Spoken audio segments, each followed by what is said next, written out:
L'agence LinkUp développe avec Ipsos un baromètre du bien-être durable des marques depuis maintenant 4 ans.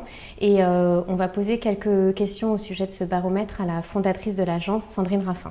Donc dans ce baromètre, est-ce qu'on a des éléments qui nous expliquent ce qui rassure les Français? Alors les Français, globalement, ils sont un peu inquiets sur leur alimentation. 51% d'entre eux disent ne pas avoir confiance dans les produits qu'ils consomment. Donc ça, c'est assez inquiétant en fait. Mais derrière, ils nous disent, puisqu'on leur pose des questions un peu précises dans le cadre de ce baromètre, quels sont les éléments qui vont leur permettre d'être rassurés. Alors pour être rassurés, la première chose, ils veulent pouvoir se faire une opinion par eux-mêmes. Donc on va avoir besoin de leur expliquer l'origine des ingrédients, les process, toute une pédagogie que de manière générale, on n'a pas l'habitude de faire dans le domaine de l'agroalimentaire, les process qualité, le sourcing, etc. Donc ils ont envie d'en savoir plus sur les produits qu'ils consomment. Le deuxième point, ils ont envie aussi qu'on leur dise on a pris en compte l'impact de la santé ou sur votre santé des produits qui sont proposés par les marques et les entreprises. Donc montrer que on est engagé sur ce sujet de la santé, ça ne veut pas dire d'avoir un marketing sur la santé, mais d'apporter des éléments de réassurance, des éléments de preuve. Et enfin, parmi les éléments qui les rassurent, c'est de sentir que on est en lien avec l'amont agricole et donc notamment les process et si possible d'agroécologie, de prise en compte du bien-être animal, tout un tas de choses qui aujourd'hui les préoccupent et notamment aussi la juste rémunération des producteurs, notamment des agriculteurs. Dans ton livre, tu proposes justement une réponse à cette demande augmentée, la promesse augmentée. Est-ce que tu peux nous en dire plus? Alors justement, en effet, on appelle ça la demande augmentée, puisque la demande aujourd'hui, ce n'est pas que le contrat de base, avoir un bon produit qui a bon goût, un bon rapport qualité-prix, mais pour choisir un produit plutôt qu'un autre avec des contrats de base qui finalement sont souvent assez similaires d'une marque à une autre, eh bien le consommateur, sa demande augmentée, c'est d'avoir tous ces éléments de réassurance autour du produit qu'il attend.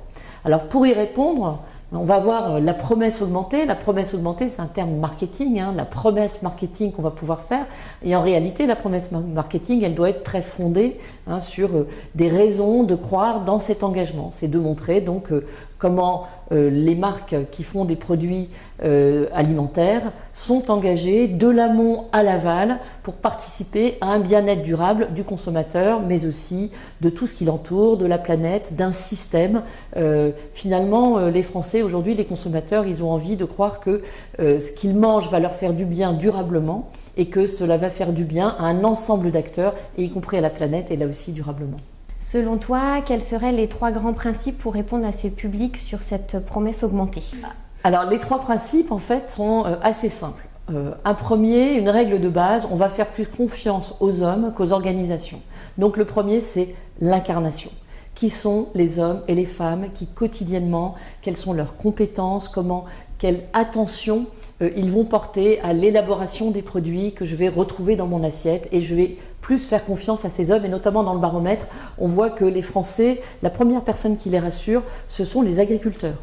Ils sont 70% à dire que les personnes ou les acteurs qui sont le plus à même de les rassurer, plus que les scientifiques, plus que les ONG, les ONG c'est 64%, 70% ce sont les agriculteurs.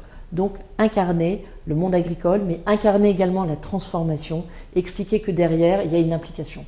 Le deuxième point, c'est de passer par une communication un peu différente, une communication de pédagogie, apporter donc ces informations, mais les rendre ces informations pas rébarbatives. Les consommateurs vont pas se mettre à lire toute une littérature qui va expliquer les choses. Donc c'est générer de l'interaction, un dialogue beaucoup plus horizontal, ouvrir les portes bien sûr de l'entreprise, les portes des champs où sont cultivés les ingrédients, mais apporter une pédagogie finalement assez ludique. Donc trouver d'autres moyens, c'est un peu le troisième point, ces autres moyens de communiquer, donc de communiquer notamment en utilisant beaucoup les systèmes digitaux ou les systèmes de rencontres. On voit bien qu'au Salon de l'Agriculture, on dit toujours que ce sont des Français qui sont plus exposés finalement ou plus intéressés. C'est vrai, mais ils le sont finalement tous assez intéressés à l'idée de pouvoir dialoguer, aller à la rencontre et trouver de nouveaux formats donc de communication moins publicitaires,